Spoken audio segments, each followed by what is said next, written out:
Olá, meus queridos. Como eu falei para vocês, a gente vai fazer aqui tô fazendo um vídeo aqui sobre a última aula, certo? Para vocês pegarem bem mais o assunto. Então, aí vocês podem guardar essa aula, né? Pode acessar a hora que quiser, mas já foi explicada, né? Só lembrando que já foi explicada no sábado o assunto. Então, só estou fazendo isso aqui para dar mais uma ajuda a vocês, certo? Ó, tem uma coisinha. Agora eu tô com a sala de aula, tô com acesso à sala de aula de química, né? O código é esse aí, mas tem um probleminha. Vocês só vão poder acessar essa sala com o Gmail, certo? Não vai usar o e-mail Enova, não. O e-mail Enova é só para as outras turmas, para as outras matérias. A matéria de química, viu? Vocês vão usar esse código aí, só que com o e-mail Gmail de vocês, tá bom? Então, quando for acessar a sala, geralmente ele pede qual o e-mail que você vai entrar, né? Aí se você tem um e-mail pessoal, que você usa aí, o Gmail, aí vocês podem só colocar o código, isso aí vocês podem anotar, salvar, e que vocês vão ter acesso à sala, certo? Então, relembrando, o e-mail é Gmail, viu? O e-mail pessoal de vocês. Vocês vão entrar na sala de química. Se você usar o Enova, você não vai conseguir, certo? O Enova é só para as outras matérias, com os outros professores. Comigo, tá liberado lá. Pode usar o Gmail, tá bom? E entrar lá que você vai ter acesso às atividades. Bom, vamos então aqui para rapidinho para uma explicação rápida da última aula, aula do dia 20, aula do dia 24, né, sábado. Eu falei sobre as propriedades das substâncias. Que essas propriedades das substâncias, eu expliquei, né, que são características que todas as substâncias possuem, né? Só que tem características que a gente pode ver de três formas, que são características que apresentam propriedades químicas, propriedades físicas ou organolépticas. Vou explicar um pouquinho sobre cada aí, como eu falei na última aula. As propriedades organolépticas são o seguinte: tem substâncias que a gente consegue identificar suas características através dos nossos sentidos, certo? Aí um exemplo, a gente pode pegar duas substâncias, água e sal. Se você tiver as duas, se você tem aí as duas substâncias, água e sal, você consegue identificar o que é água, o que é sal, ou água e álcool, desculpa. O que é água e o que é álcool através do seu olfato, certo? Você cheira, você consegue identificar a propriedade de uma, que é a característica, e a característica da outra. Então você consegue identificar uma da outra, certo? Você pode também usar o paladar, outra propriedade organoléptica, que você pode identificar, por exemplo, duas substâncias como o açúcar e o sal. Você consegue identificar uma da outra através do seu paladar. Só que tem propriedades químicas de algumas substâncias que, na verdade, existem propriedades que são químicas de algumas substâncias que você não pode usar os seus sentidos, porque pode ser tóxico, né? Por exemplo, tem substâncias que você não vai poder usar o seu olfato, porque se você cheirar, você pode passar mal, pode se intoxicar. Se você experimentar, você pode morrer, pode ser um veneno, entendeu?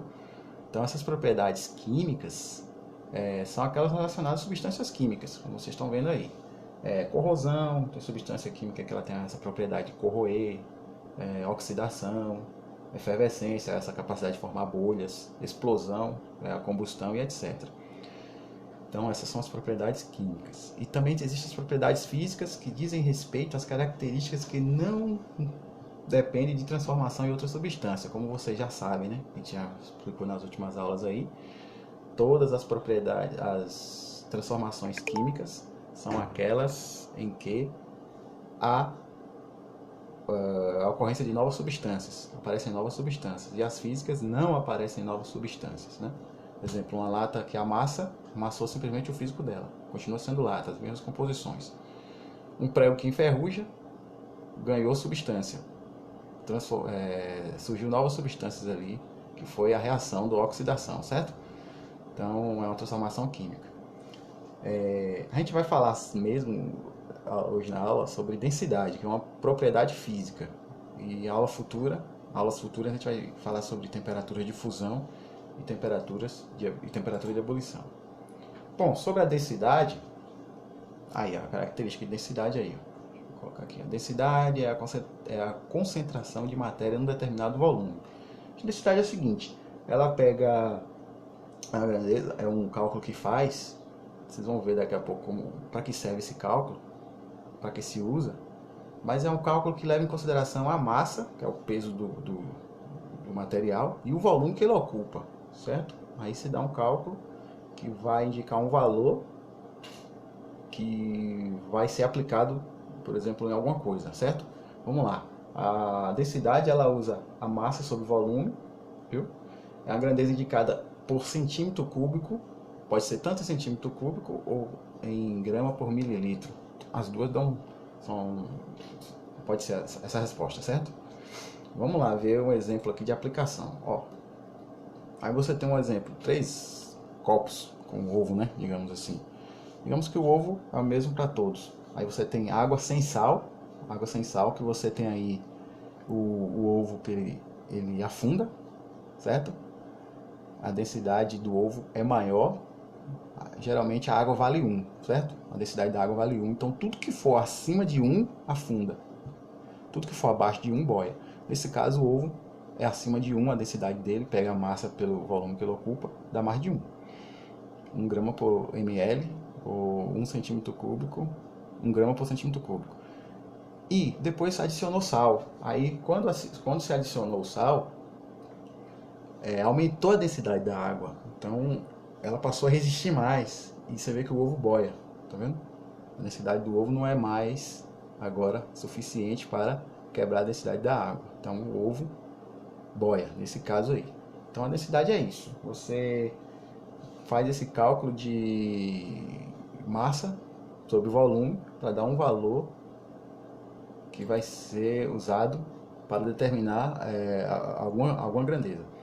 E eu coloquei aqui o exemplo de álcool, algumas densidades de alguns líquidos, né? O álcool, por exemplo, é 0,79, benzeno 90, água 1, a densidade da água, mercúrio 13,6, hexano 66, 0,66, nitroglicerina 1,60. Nesses casos aqui, o mais pesado que a gente tem é o mercúrio. Depois vem a nitroglicerina, seguido do benzeno, da água, né? Da água, depois o benzeno, o álcool e por último o hexano. Se por exemplo, 2 líquidos aí misturarem, água e benzeno, um vai ficar na parte de cima e o outro vai descer mais por ser mais denso. Nesse caso é o benzeno, desce mais e o álcool fica mais em cima. Se colocar água e mercúrio, a água sobe e o mercúrio desce, certo? O hexano é nitroglicerina, a nitroglicerina desce e o hexano sobe, porque é mais leve, certo? Aí nós temos aqui também... não, esse exemplo eu não coloquei, tá. Mas vamos lá. Vamos lá para uma questão que eu coloquei lá na última aula. Essa aqui a gente respondeu lá na aula, certo? Uma solução foi preparada misturando-se 30 gramas de sal, 30 gramas de sal em 300 gramas de água. Já está te dando 2 massas, certo? Considerando-se que o volume da solução é 300 ml, a densidade dessa solução em gramas por ml será de... Então repare que já está te dando aqui, ó, massa 1 e massa 2. São 2 massas. Tinha certa quantidade de água e colocou 30 gramas de sal nessa quantidade de água. Quando você fez isso, você aumentou a massa do composto. Então passou de 300 para 330, porque 30 do sal mais 300 da água, 300 gramas, ficou 330 gramas. Aí você tem um volume, que é 300 ml. O cálculo é simples, densidade é igual a 330 gramas dividido por 300 ml. Dá 1,1 grama por ml, certo? Essa é a resposta. Nós temos aqui agora o segundo. Eu coloquei aqui. Na tabela abaixo temos as densidades de alguns materiais sólidos. Se eles forem adicionados à água líquida e pura, a temperatura ambiente, qual deles flutuará? Então eu coloquei aqui 7 materiais com a água, né? 7 materiais.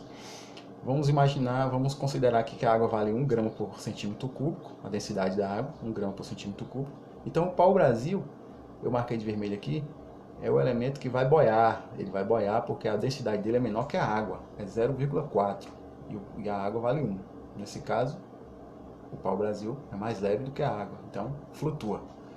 O alumínio afunda, a densidade dele é maior que a água, é essa quantidade de alumínio, né? Essa quantidade de diamante afunda, essa quantidade de chumbo afunda. Carvão, 0,5 gramas por centímetro cúbico. Ele boia porque a densidade dele é abaixo de 1. A água segura tudo que for até 1, certo? E o mercúrio afunda também, porque vale 13, certo? Vamos lá agora para o terceiro e último que a gente fez na aula. Em condições ambientais, a densidade do mercúrio. Pronto, esse é o seguinte, ele já te deu um valor de densidade, certo? Esse problema te deu o valor de densidade de 13 gramas por ml do mercúrio. E está perguntando qual a massa que o garimpeiro vai precisar para encher completamente um frasco de meio litro de água. Não, um frasco de capacidade de meio litro, desculpa. Vai usar a mesma fórmula. Exemplo, já tem um cálculo, já tem um valor de densidade, certo?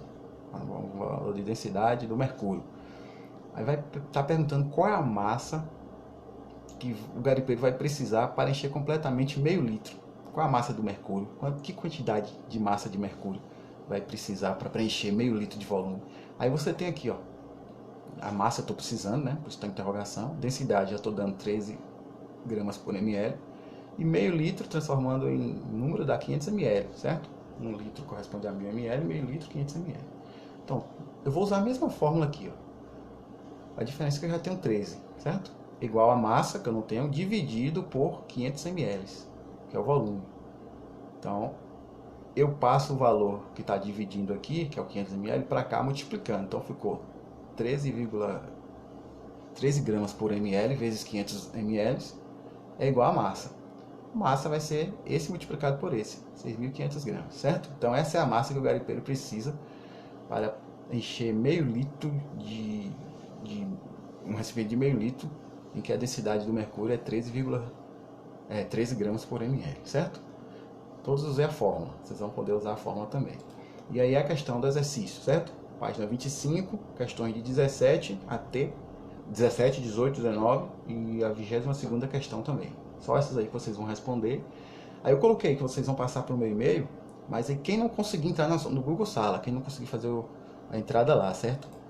Se conseguir, você vai deixar lá, a atividade lá, tá bom? O acesso, como mais uma vez lembrando, é esse aí. E vocês vão usar o e-mail Gmail, tá? Mas quem não conseguir entrar lá, pode enviar para o e-mail, esse e-mail é quimicachm21@gmail.com, certo? Pode enviar para ele, que eu pego lá e corrijo. Mas tente fazer o acesso pelo Google Sala, tá bom? Então, um abraço para vocês, certo? E na próxima aula a gente corrige. Eu estou aí para tirar as dúvidas de vocês, tá bom? Então, fiquem com Deus e uma boa semana.